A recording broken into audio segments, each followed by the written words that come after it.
Thank you তোমাদেরকে আরেকবার বলি আমি, তোমরা সবাই আমার ডান্সের ভিডিওতে এত এত ভালোবাসা দাও। গুড মর্নিং সবাইকে।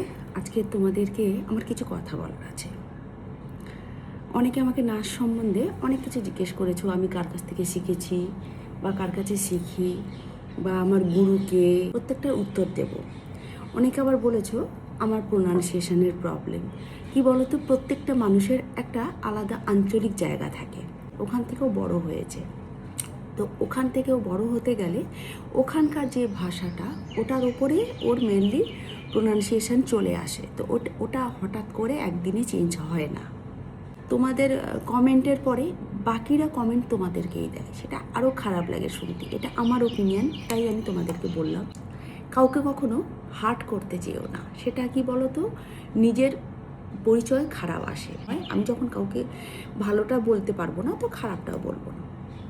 এটা হচ্ছে প্রথম কথা। প্রোনাউন্সিয়েশনের ব্যাপারটা কি বলো তো, আমার যে গলার টোন বলো বা আমার যে ব্যাপারটা, এটা আছে। এটা আমি কি করব, আমার কিছু করার নেই। এইভাবেই আমি হয়তো কথা বলি। আমি কি তোমাদের জন্য কথাটাকে চেঞ্জ করবো? এটা হয় না, সম্ভব নয়। এটা প্রথম কথা। দ্বিতীয় কথা, নাচ আমি খুব ছোটোবেলায় শিখেছি। ধরো এই 4, 5, 6 অবধি নাচ শিখেছি। ওখানে আমাদের কাঁথিতে ঝর্ণা মান্না ছিলেন, উনি আমাকে নাচ শেখাতেন।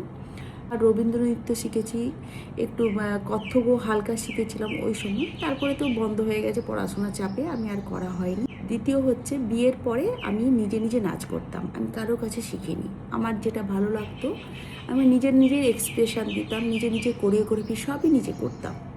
আমি কখনো কারো কাছে শিখিনি। যেইটুকু শিখেছি ওটা হচ্ছে 4, 5 অবধি। তারপরে আমি শিখিনি। 4, 5-এ তখনকার দিনে রবীন্দ্র নৃত্য যতটুকু না শিখলে নয় ততটুকু, খুব কম, খুব অল্পই শিখেছি। সত্যি কথা, খুব অল্পই শিখেছি। তো আমি নিজে ভিডিও দেখতাম, নিজে কোনো স্টেপ ভালো লাগলে কারোর কাছ থেকে আমি সেটা নিয়ে নিজের মতন করে করতাম। এটা আমি প্রথম থেকে করেছি। নাচটা যখন আমি সোশ্যাল মিডিয়াতে করি, তো আচ্ছা, আমার হাজব্যান্ড কিন্তু আমাকে নাচ করতে বারণ করেনি, আমার হাজব্যান্ড সোশ্যাল মিডিয়াতে নাচ করতে বারণ করেছে। এটাও একজনের কোশ্চেন ছিল, তার অ্যান্সার আমি এখানে দিয়ে দিলাম। আমার হাজব্যান্ড কিন্তু নাচ করি এটা বিয়ের আগে থেকে জানতো, এবং সেটা সে পছন্দ করে, ভালোবাসে। কিন্তু সোশ্যাল মিডিয়াতে আমার হাজব্যান্ড চাইতো না আমি কিছু করি, উনি পছন্দ করতেন না। বিভিন্ন লোকের পার্সোনাল ওপিনিয়ন থাকে। তো নাচটা আমি প্রথম থেকেই ভালোবাসতাম, এটা হচ্ছে একদম সত্যি কথা। হলদিয়াতে থাকাকালীন আমি একজনের কাছে শিখেছিলাম, উনি হচ্ছেন জয়ন্ত মুখার্জি, ডক্টর জয়ন্ত মুখার্জি, রবীন্দ্রভারতীর ডান্সের প্রফেসর। হলদিয়াতেও আসতেন শেখাতে, অনেককে শেখান উনি ওখানে। তো আমার ট্রান্সফার হয়ে গেছে, আমার আর শেখা হয়নি। ওখানে 1 বছর শিখেছিলাম ওনার কাছে, কত্থক, মেনলি কত্থকই শিখেছিলাম, রবীন্দ্র নৃত্য না। উনি রবীন্দ্র নৃত্য শেখাননি, উনি মেনলি কত্থক শিখিয়েছিলেন। স্যার আমাকে বারবার করে বলতেন, স্যারকেও আমি মাঝে মাঝে আমার ভিডিওগুলো দেখাতাম, স্যার দেখুন তো কেমন হয়েছে, বা কিছু যদি চেঞ্জ করতে হয়। স্যার আমাকে বলতেন, আপনি দিদি করুন, আপনার মধ্যে ভালো ডান্স আছে, আপনি করে যান, আপনি কিন্তু ছাড়বেন না। স্যার আমাকে প্রচণ্ডভাবে হেল্প করতেন মেন্টালি দিক দিয়ে। তো আমি তো তখনও আমি জাস্ট শিখি, আমি এখনও শিখছি, তখনও শিখছি, শেখার কোনো শেষ নেই। এটাকেও নিয়ে আমি একদিন ভিডিও বানিয়েছি। তখন বলি, এখন আমি তো সোশ্যাল মিডিয়াতে কাজ করি, নাচ করি, আগে থেকেই নাচ করি, আমার মতন করে আমি নাচ করি। আমি কোনো ডান্স ভালো লাগলে আমার মতো করে আমি নাচ করি। আমি কিন্তু ক্লাসিক্যাল ডান্সার নই, এটা তোমাদেরকে আমি প্রথম কথা বললাম। আমি কিন্তু বড় কোনো ডান্সার নই, এটা তোমাদেরকে আমি বললাম। আমি নাচ করি আমার ভালো লাগা থেকে, আমার ভেতর থেকে আমি নাচ করি, যতটা পারি ততটা করি। নাচ নিয়ে আমি তোমাদেরকে বড় কোনো কথা বলবো না, কারণ আমি বড় ডান্সার নই, ঠিক আছে? আর একটা কথা, এখন আমি নভেম্বর মাস থেকে আমি এখন একজনের কাছে শিখছি অনলাইনে মেনলি। উনি হচ্ছেন দৈপায়ন চৌধুরী, তোমরা শিওর ওনাকে সবাই চেনো। ওনার কাছে আমি 10 মাস মতন শিখলাম। উনি খুবই ভালো শেখান, ওটা তো বলার কোনো অপেক্ষা রাখে না।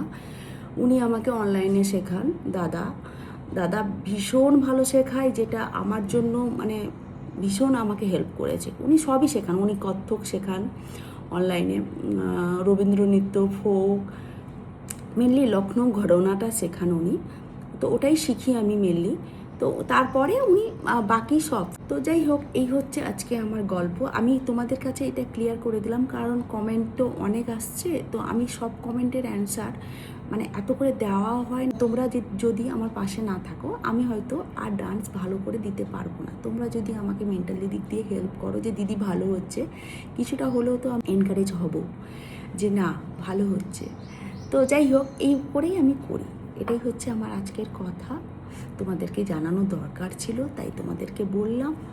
আচ্ছা, অনেকে আমাকে ডান্সের কথা বলেছো যে ডান্স করলে আসলে কি বলতো, এগুলো হচ্ছে পজিটিভ কথা। এগুলো মাথা কুঁচকে মানে কপাল কুঁচকে থাকে, একই রকম এক্সপ্রেশন হয়। তোমরা যত পজিটিভ কমেন্ট করবে বা যত আমার ভুল ধরবে যে দিদি এটা এইভাবে করো, আমি কিন্তু তোমাদের কাছ থেকে তত শিখতে পারবো।